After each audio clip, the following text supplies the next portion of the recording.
What up, y'all? It has been a minute since I last uploaded a video.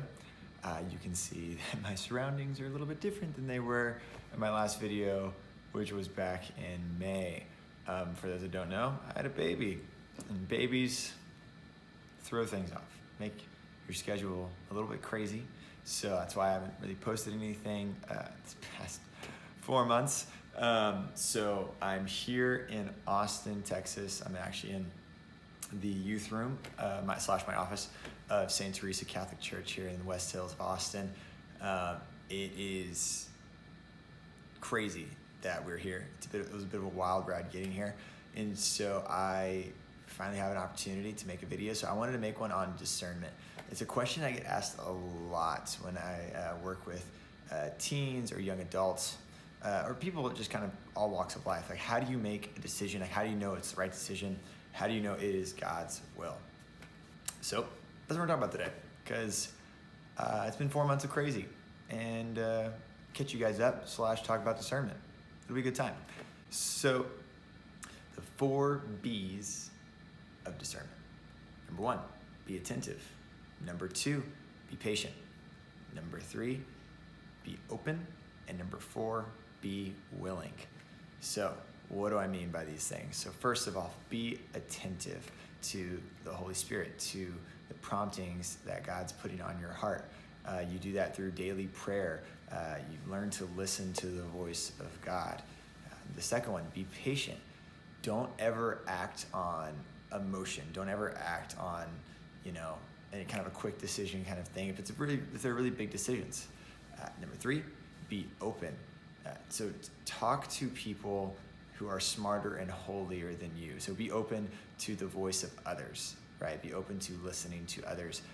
So you can have advice from people who have lived longer. They've been around the block a time or two longer than you, or holier than you. And the last one, be willing. You gotta take the plunge. You gotta be able to jump out in faith sometimes. And sometimes you're like, Lord, I don't know if this for sure you will, but I think it is, so I'm gonna do it. And you're either allowing it to happen because to bring about some greater good, or you're willing it to happen because this is going to bring about the best good. So in Viva and I's life these past 4 months, it's definitely, we've kind of gone through these 4 B's of discernment. So it all kind of started back in this past Christmas. I had an aunt who passed away on Christmas Day, actually. And we were all gathered around here in the hospital room on Christmas Day and the day before Christmas as well. But it was a particular Christmas Day. We were there. We knew she was going to pass away. And I felt this prompting. And it was, obviously I didn't hear any words, like, tangible words or anything like that. But it was just this feeling, this prompting of like, you need to be home, Chase. I hadn't lived in Texas in years, since 2012.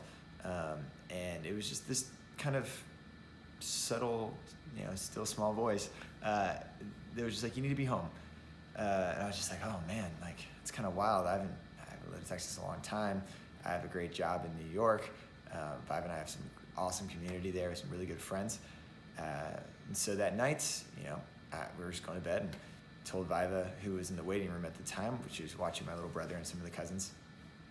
And I told her, like, babe, like, I don't know what this means. I don't know if this was God's voice or just me thinking this, but I got this weird, like, just feeling that, like, I think we might need to be moved closer to family. And it was crazy. She's like, Chase, I got the same feeling when I was in the waiting room.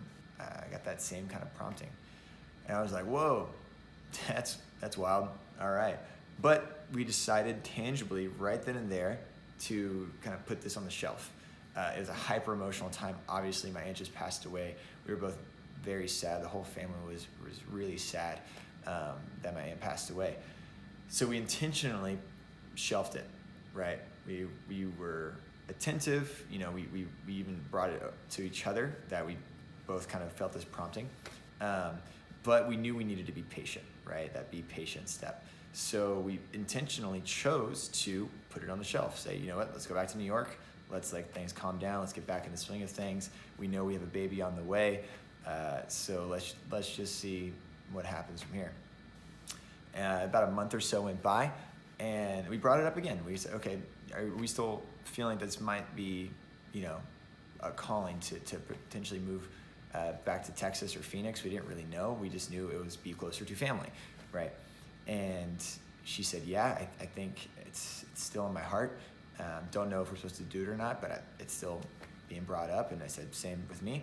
So let's start talking to some people about this.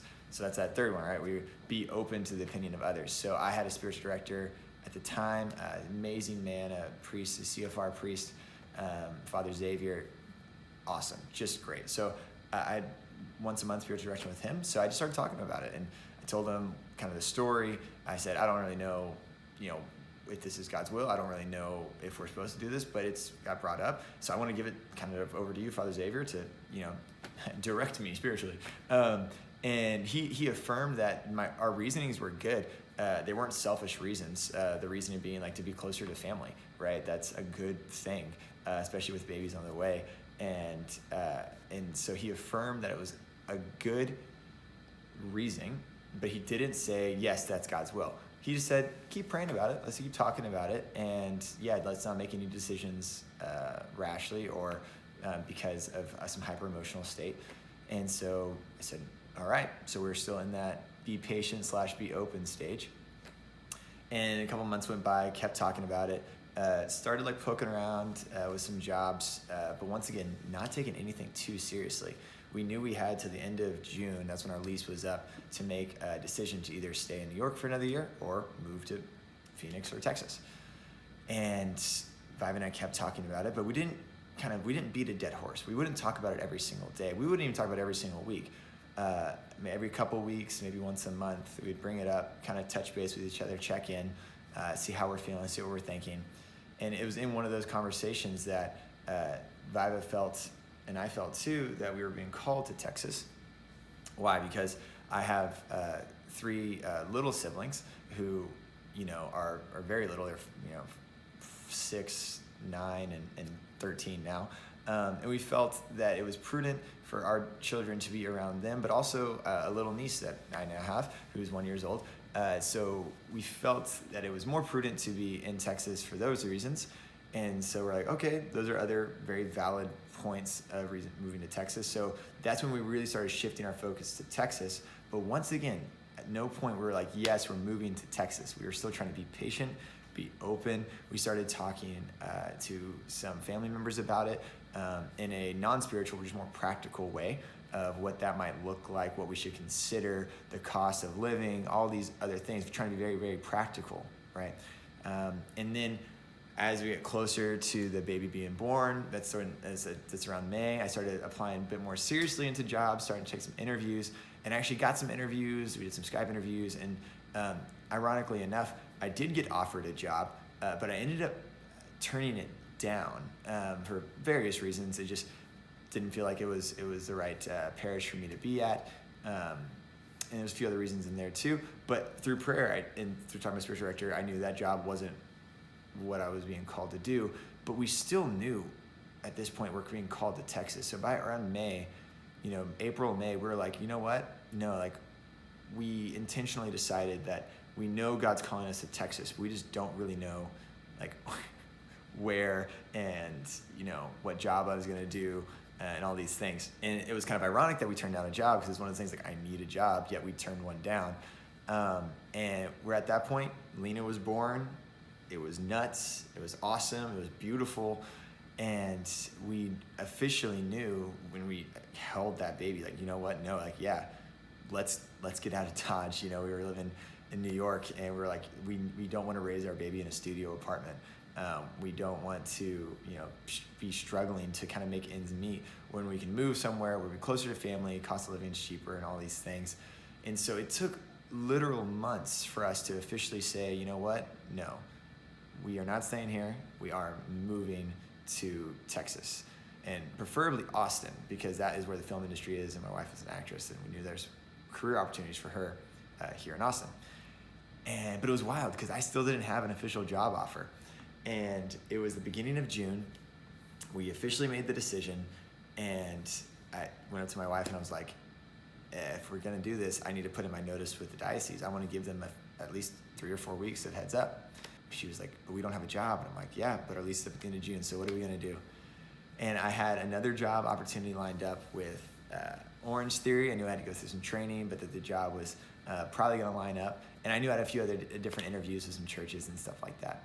I talked to my spiritual director once again. I'd be like, what do I do? Do I put in my notice without a job lined up? Like, is this like an Abraham moment, right? Where, God was just like, go. And Abraham's like, what do you want me to do? God's like, don't worry about it, just go. And my spiritual director was like, he affirmed my decision. It was like, yeah, I think we've talked a lot about this, and I think that's what the Holy Spirit's prompting you to do. So under obedience of my spiritual director, under guidance of my spiritual director and of my wife, I put in my notice, and I was like, yeah, let's do it. Let's move to Texas. And it was kind of terrifying, right? And that was that fourth B, is the be willing. So we did it. We moved to Texas, and at the end of June, beginning of July, and God just is amazing, and he provided abundantly.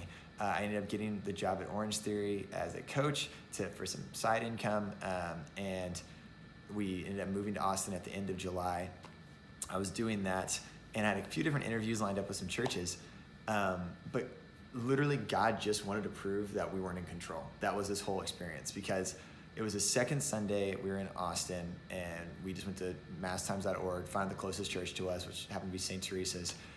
We went to Mass on Sunday, and it was in Mass, Father Larry was giving a homily, or giving an announcement saying, if you're new, come talk to us after Mass. And usually, Five and I, bad Catholics, we like to sneak in and out of new Masses if we don't know we want to commit to the church or not. But sure enough, we're trying to sneak out of Mass, and he spots us. And for some reason, I got this just subtle prompting to say, hey, tell me you work for the Archdiocese. And I'm like, it's a weird thing to just randomly bring up, but okay. So we start talking to him, and he asked, well, what do you do? And I said, I'm a coach at Orange Theory, but I'm looking for some church jobs around here. Before this, I worked for the Archdiocese of New York.